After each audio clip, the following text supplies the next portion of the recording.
नमस्कार, स्वागत है के हरियाणा पे आप सभी का। मैं हूं आपके साथ रमेश जाखड़ और टिकरी बॉर्डर पे मैं पहुंच चुका हूं दिल्ली में। और यहां पे आपको बता दूं कि टिकरी बॉर्डर पे तमाम तरह की तस्वीरें मैंने आपको दिखाई कि किस प्रकार के हालात यहां टिकरी बॉर्डर पे हमें देखने को मिले हैं। इसी बीच किसान नेता प्रहलाद सिंह बारूखेड़ा मेरे साथ यहाँ पे मौजूद है, इनसे बातचीत करते हैं। सबसे पहले तो मैं माफ़ी चाहूँगा कि माइक आईडी मेरे पास नहीं है, मोबाइल से कवरेज ये कर रहा हूँ। प्रहलाद जी, 26 नवंबर को दिल्ली घेराव का, दिल्ली कूच का एक आह्वान था, लेकिन उससे पहले ही आपको उठा लिया गया। क्या वो हालात हुए, क्या मंजर हुआ, वो आखिर क्यों आपको उठाया गया? क्या ऐसी सरकार की, प्रशासन की नाकामी लगी कि आपको रातों रात उठा लिया, ताकि लीड करने वालों को उठा लेंगे तो शायद ये किसान वहाँ ना पहुँचेंगे? क्या कहना चाहेंगे? 23 तारीख को रात को हमें धरने से उठा लिया था और पूरे देश के अंदर 26 और 27 को लेके सभी किसान जथेबंदियां हैं, उनका आह्वान था कि 26-27 को दिल्ली की तरफ कूच करेंगे और जब तक हम अपनी मांगे नहीं मनवा लेते तब तक दिल्ली के अंदर ही जाएंगे, अपना राशन पानी लेके जाएंगे। तो उसका एक बहुत बड़ा प्रचार था और ये सरकार इस बात से डर गई कि लाखों लोग जो दिल्ली के अंदर आएंगे तो सरकार के लिए मुसीबत हो जाएगा। इसलिए सरकार ने ये सोचा कि जो आगू लोग हैं उनको हम उठा लेते हैं, तो उसके डर से दूसरे लोग हैं जो जाएंगे नहीं दिल्ली, ये एक भय पैदा करने की कोशिश की थी हमें जेल में डाल के। लेकिन ये सरकार जो है ये भूल गई कि ये जो लोग हैं, किसान हैं, ये सरकार के जुल्म जातियों से डरने वाले नहीं हैं, जेलों से डरने वाले नहीं हैं। ये हमें अगर जितना उठाया, उस जिस एक गांव से जहाँ 20 लोग आने थे, हमें उठाने के बाद उस गांव से 50 लोग तैयार हो गए। तो और ज़्यादा बड़ी संख्या के अंदर जो लोग हैं वो हमें जेल में डालने के बाद ज़्यादा संख्या के अंदर लोग यहाँ पहुँचे। और सरकार ने यहाँ न आने के लिए इतने रास्तों के अंदर बैरिकेड लगाए, बड़े बड़े जो है वो बंकर बना दिए, सड़कें तोड़ी इन्होंने जेसीबी से, और बड़े बड़े पत्थर जो है क्रेनों से रखवा दिए थे। लेकिन किसानों ने इनके सारे बैरिकेड तोड़कर और आज यहाँ दिल्ली के अंदर पहुँच गए हैं और पूरे सारे जो बॉर्डर हैं वो सील करके बैठे हैं। किसान दिल्ली के चारों तरफ जो है दिल्ली के आज किसान बैठे हैं। हरियाणा के मुख्यमंत्री कहते हैं कि हरियाणा के किसान जो हैं वो इस धरना में नहीं है, पंजाब के किसान हैं, हरियाणा का कोई भी किसान नहीं है। तो मुख्यमंत्री को क्या कुछ कहना चाहेंगे? वो मुख्यमंत्री ठीक कह रहे हैं, क्योंकि 1966 से पहले ये हरियाणा नहीं था, पंजाब ही था। तो ये पूरा पंजाब ही है, पूरा पाकिस्तान के अंदर भी पंजाब है। तो इनको तो रात को सपने में सोते हुए आज पंजाब नज़र आ रहा है। और पंजाब ने जो पूरी दुनिया के अंदर जो एक क्रांति का प्रतीक बन चुका है। आज हम पंजाब को सूबा नहीं मानते हैं, पंजाब का मतलब है क्रांति, और पंजाब एक क्रांति का प्रतीक बन गया है। इसलिए ये जो ऐसी बयानबाजी देके कि हरियाणा नहीं है, फलाना नहीं है, धिमका नहीं है, इस बातों से आज कोई असर नहीं होता। आज पूरा देश जो है, पूरा का पूरा देश आज दिल्ली के चारों तरफ आ रहे हैं और गांव से लोग उठ के आ रहे हैं। यहाँ इस बात का कोई फर्क नहीं है, ये जो मर्जी कह दे। दूसरा, ये जो लोग हैं, एक मोदी ने झूठा राष्ट्रवाद के नाम से प्रचार करके जिस तरीके से जो चुनाव हुए उसमें इन लोगों को घर बैठे जो है वो विधानसभा में पहुँच गए। इनको ये पता ही नहीं है कि तुम्हारा इलाका कौन सा है, तुम्हारी विधानसभा कौन सी है, तुम्हारी विधानसभा में गाँव कौन से है। आप इनसे पूछ लो, किसी को ये नहीं पता होगा। तो इनके तो नज़र में कुछ भी नहीं है। ये तो कल को ये भी कह सकते हैं कि ये तो जी ऑस्ट्रेलिया से आए हैं, ये तो फलां जगह से आए हैं, ये तो भारत के भी लोग नहीं है। तो ये बौखला गए हैं, इनकी मानसिक स्थिति जो है वो खराब हो गई है। इन सब को पागल हॉस्पिटलों के अंदर लेके जाना पड़ेगा, आज ऐसी हालत इन बन गई है। अच्छा, अभी एक चर्चा चल रही है कि खालिस्तान जिंदाबाद के नारे यहाँ पे लगे हैं और मीडिया में भी, नेशनल मीडिया में भी ये काफ़ी मुद्दा छाया था। तो उस बारे में आप क्या कुछ कहना चाहेंगे? क्या ये वाकई में लगे थे या फिर इस आंदोलन को कमज़ोर करने का प्रयास किया जा रहा है? यहाँ जो नारे लगते हैं वो नारे लगते हैं किसान एकता जिंदाबाद, और ये जो नारा है इनको इनकी छाती में गोली की तरह लगता है। इसलिए इनको सारे ये जो बंदूकें वाले नज़र आ रहे हैं, जो हमारे झंडे हैं वो इनको बंदूकें वाले नज़र आ रहे हैं। इसलिए ये जो मर्जी कह देंगे, ये बौखलाए हुए हैं। यहाँ ऐसा कोई नहीं, आप देख रहे हो लाखों लोग जो है आज यहाँ सड़कों के ऊपर ट्रैक्टरों के अंदर अपना घर बसा के बैठे हैं और इतना शांतिपूर्ण तरीके से आंदोलन कर रहे हैं। एक ऐतिहासिक आंदोलन है, एक आज ये आंदोलन नहीं रहा, आज ये एक मेला बन गया है और लोग मेले में जैसे जाते हैं उस तरीके से आज यहाँ पे आ रहे हैं। तो ये तो कुछ भी कह देंगे, लेकिन आज पूरी दुनिया जान गई है कि ये लोग हैं, लड़ने वाले हैं और सच की लड़ाई लड़ रहे हैं, अपने हकों की लड़ाई लड़ रहे हैं। इस सरकार को मजबूर कर देंगे, इस सरकार को झुका के अपनी मांगे हम मनवा के जाएंगे। हम 6-6 महीने का राशन पानी लेके आए हैं और यहाँ के आसपास के लोग हैं वो भी यहाँ पे बहुत अच्छी तरीके से, यहाँ जो लोग बैठे हैं उनकी सहायता कर रहे हैं, उनका सहयोग कर रहे हैं। और सारी दुकानें आप देख रहे हो खुल रहे हैं, लोग जो आवाजाही कर रहे हैं, कहीं पे हमने किसी का एक रत्ती भर किसी के साथ कोई ऐसी नाइंसाफ़ी किसान नहीं कर रहे हैं, बिल्कुल शांतिपूर्ण तरीके से कर रहे हैं, क्योंकि ये देश हमारा है। हम इस देश का नुकसान करने नहीं आए, इस देश को बचाने के लिए आए हैं। अगर बात करें तो ये पहला आंदोलन नहीं है, इससे पहले भी किसान आंदोलन हुए थे, काफ़ी उग्र रूप किसान आंदोलनों ने लिया था, लेकिन इतना ज़्यादा व्यापक स्तर पर किसान आंदोलन आज तक नहीं हुआ। तो आप क्या मानते हैं, क्या उस समय मीडिया ने साथ नहीं दिया था? जिस प्रकार से आज मीडिया को बैन किया जा रहा है कि मीडिया साथ नहीं दे रही है, तो क्या उस समय भी अगर आपको लगता है कि मीडिया साथ दे देती तो किसानों का आंदोलन जो है वो धरा का धरा ना रह जाता? आज भी जो ये आंदोलन उठा है, हम नहीं मानते हैं कि ये मीडिया की वजह से उठा है, क्योंकि नेशनल जो मीडिया है वो पूरा का पूरा जो आज इनके जो बीजेपी सरकार है, इन्होंने उसको हाईजेक कर रखा है, उसके ऊपर इनका नियंत्रण है।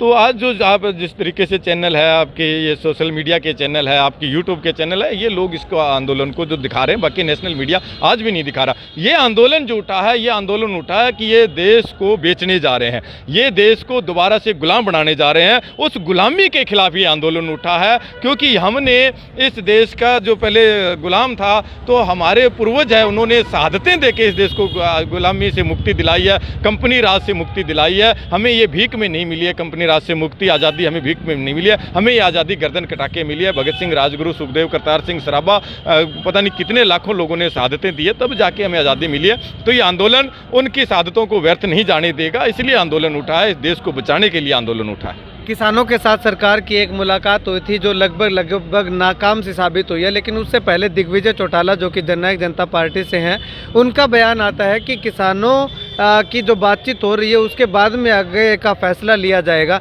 अगर जेजेपी आज किसानों का साथ देने का ऐलान करती है तो क्या किसान एक्सेप्ट करते हैं उसे? वो किसान है ही नहीं, और आज नहीं है। जब हमने उनको कहा था कि आप किसानों का साथ दीजिए, तब तो वो बीजेपी के साथ खड़े, तब तो वो अपने शराब के ठेकों से आमदनी उठा रहे थे, रेवेन्यू डिपार्टमेंट से वो पैसा इकट्ठा कर रहे थे, तब तो कह रहे थे कि ये जो कानून है बहुत अच्छे बन के आए हैं, ये जो तो किसान भी नहीं है, क्योंकि उनको बैठे बैठाए मिल गया चौधरी देवीलाल के नाम से। उनको ये लोगों ने विधानसभा में भेज दिया भरोसा करके कि चौधरी देवीलाल के वंशज है, ये बेटे हैं, उनके पोते हैं। हम 6 तारीख को वहाँ पूरा हरियाणा गया था, उनके दरवाजे के ऊपर पूरा हरियाणा गया था, आप लोगों ने देखा, और जाके ये कहा था कि आप चौधरी देवीलाल के नाम को कलंकित मत करो, ये देश को बेचने जा रहे हैं, ऐसे लोगों के साथ मत खड़ो, आप यहाँ से इस्तीफा दे दो। नहीं दिया उन्होंने, और 2 महीने से आप देख रहे हो सरसा में इनके घर के आगे धरना चल रहा है। आज हमने ये तो इनके साथ एक वो हो गया कि जैसे कुत्ता पागल हो जाता है और पागल कुत्ते के कान पकड़ लेते हैं, तो ये बीजेपी जो एक पागल कुत्ता है, और दुष्यंत चौटाला और उसके चाचा रणजीत सिंह ने इस बीजेपी के पागल कुत्ते के कान पकड़ लिए। पूरा हरियाणा इनको बचाने गया था, छुड़ाने के, आप भाई इस पागल कुत्ते के कान छोड़ दो, हम तुम्हें कुत्ता काटने नहीं देंगे। ये तब नहीं माने। आज जो है पूरा हरियाणा, पूरा देश यहाँ दिल्ली आ गया है, उस पागल कुत्ते से बचाने के लिए आज उनके पास कोई नहीं बचा है। आज सारे लोग दिल्ली आए हैं, अब ये कुत्ते के कान भी छूटेंगे और ये पागल कुत्ता इनको काटेगा भी। यानी कि किसान अभी उनका समर्थन नहीं लेंगे? बिल्कुल नहीं लेंगे किसी भी सूरत में, क्योंकि वो किसान है ही नहीं। आज जब लोगों ने उनका बाइकाट कर दिया, जब कहा तब तो उन्होंने साथ दिया नहीं। उनको ऐसा, अगर वो सच्चे किसान हितैषी होते तो जिस दिन इन्होंने ये कानून लेके आए उसी दिन ये बाइकाट कर देते, उसी दिन किसानों के बीच में आते, तो किसान इनको मान भी लेते और सर आंखों पर बैठा लेते। लेकिन आज ये जो आ रहे हैं, तो आज ये जो किसान पूरी तरीके से यहाँ पे आ गए हैं, तो ये अपनी राजनीतिक जो है जमीन बचाने के लिए इस तरीके के बयान दे रहे हैं। आज भी उनसे कुर्सी छोड़ी नहीं जा रही है। एक आखिरी सवाल करूंगा सर, भादरा से कॉमरेड बलवान पूनिया जो विधायक हैं वो यहाँ धरने पे पहुँचे हैं, नफ़े सिंह राठी यहाँ पे धरने पे पहुँचे हैं, और उनका साफ तौर पे कहना है कि जितनी भी पार्टियाँ उनको समर्थन देने के लिए आती हैं किसानों को, उनका समर्थन ले लेना चाहिए, क्योंकि किसान आंदोलन जो है वो समर्थन से ही आगे बढ़ेगा। क्या कुछ कहना? ये जो आंदोलन चल रहा है, पूरा का पूरा आंदोलन बिना किसी राजनीतिक पार्टियों की सहायता से चल रहा है। कहीं पर भी मंचों के ऊपर राजनीतिक पार्टी के लोगों को यहाँ पे हमने घुसने नहीं दिया है, क्योंकि ये लोग राजनीतिक लोग हैं, वो सिर्फ अपनी राजनीति सेकने के लिए आ रहे हैं, उनको आंदोलनों से कोई मतलब नहीं है। ये तमाम देश के जो किसान हैं, आम वर्ग आज समझ चुके हैं, तो हमें उन राजनीतिक जो दल है वो सपोर्ट करें, आ जाएं बैठ के, हमें कोई दिक्कत नहीं है। लोग बहुत घूम रहे हैं, आज कितने एमएलए जो आ रहे हैं, बीजेपी के एमएलए हैं वो इस्तीफा दे रहे हैं, कितने जिला पार्षद है वो यहाँ पे घूम रहे हैं। इस आंदोलन के अंदर सभी लोग आ रहे हैं, हम सबका स्वागत करें, लेकिन वो आके कहें कि हमें मंच दे दो, तो मंच उनके लिए नहीं है, मंच किसानों का है। 2-3 नेताओं ने जो है वो इस्तीफे दे दिए हैं, तो क्या आपको लगता है कि जेजेपी के कुछ नेता एमएलए हैं या दूसरे भारतीय जनता पार्टी के या कांग्रेस के हैं वो भी इस्तीफा दे सकते हैं? बिल्कुल, ये इस्तीफा इनको देना पड़ेगा, क्योंकि आज हालात ये बन गए हैं कि सभी पूरे देश के अंदर जितने राजनीतिक लोग हैं, विधायक है, एमपी है, चाहे वो किसी भी पार्टी के हैं, लोगों ने उनका गांव में जाने पर बैन लगा दिया है कि भाई हमने आपको वोट देके हमारी बात रखने के लिए भेजा, आज तुम उन चोरों के साथ खड़े हो तो हम आपका सामाजिक बहिष्कार करते हैं। हमने इनका सबका सामाजिक बहिष्कार कर दिया। इस डर से ये लोग आज इस्तीफा दे रहे हैं। अगर ये सच्चे थे इस्तीफा देने वाले तो आज आंदोलन जरूरत करने की जरूरत नहीं पड़ती। ये विधायक और एमपी है, यही संसद और विधानसभा घेर के बैठ जाते। आज इतने लाखों लोगों को अपना घर छोड़ के यहाँ नहीं आना पड़ता, लेकिन आज लोग निकल आए हैं तो ये सिर्फ अपना इन लोगों के अंदर सिर्फ वोट तलाश रहे हैं। इन लोगों की समस्याओं से इनका कोई मतलब नहीं है। चलिए, शुक्रिया सर बातचीत के लिए। तो यहाँ पे आपको बता दूं कि तमाम मुद्दों पे प्रहलाद सिंह बारूखेड़ा से मैं रूबरू हुआ था, और जब उठाने की बात आई तो इन तमाम किसान नेताओं को जो इस धरने की अगुवाई करने वाले थे उनको जब उठाया गया तो उस मुद्दे पे प्रहलाद सिंह बारूखेड़ा का कहना है कि सरकार बौखला चुकी थी, सरकार डर चुकी थी। सरकार को था कि अगर किसान नेताओं को उठा लिया जाएगा तो उसके बाद किसान धरने पे नहीं जाएंगे, लेकिन हुआ इसके बिल्कुल उलट। सरकार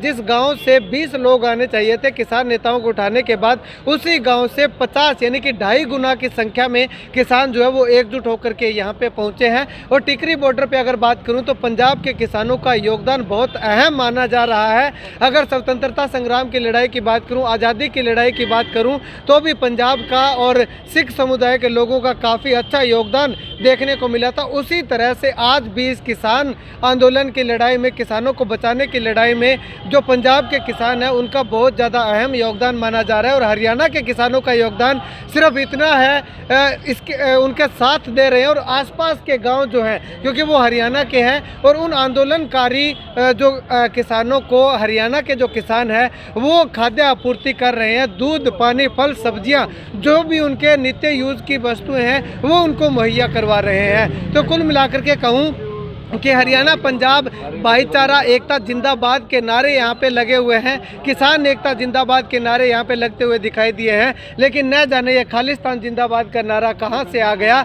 मुझे यहाँ पे खड़े हुए आज 12 घंटे से ज़्यादा का समय हो गया है, एक भी किसान के मुँह से अभी तक खालिस्तान जिंदाबाद का नारा मैंने नहीं सुना। तो ऐसे में किसानों से अनुरोध करूँगा कि इस तरह के भड़काऊ जो भाषण कुछ दे करके किसान आंदोलन को कमज़ोर करने का काम कर रहे हैं, उनके बहकावे में ना आकर के अपने आंदोलन की तरफ ध्यान दीजिएगा। याद रखिएगा कि ये एक आखिरी आंदोलन, ऐसा आंदोलन है जो अगर किसान इस आंदोलन में कामयाब हो गया तो हो गया। इसके बाद किसान कभी भी आंदोलन में इतनी ज़्यादा संख्या में इकट्ठा नहीं हो सकेगा, क्योंकि इस आंदोलन को कमज़ोर करने की कवायदें लगातार जारी हैं। ये मंच के माध्यम से भी बोला जा रहा है और मैं मेरे चैनल के माध्यम से भी ये बात बोल रहा हूँ कि आपके इस आंदोलन को कमज़ोर करने की कवायदें बहुत समय से शुरू हो चुकी है। तो आप संभल के रहिएगा, सतर्क रहिएगा और किसानों के इस आंदोलन में बढ़ चढ़ करके भाग लेते रहिएगा, हिस्सा लेता रहिएगा। कैमरा सहयोगी संपत के साथ रमेश जाखड़ के हरियाणा।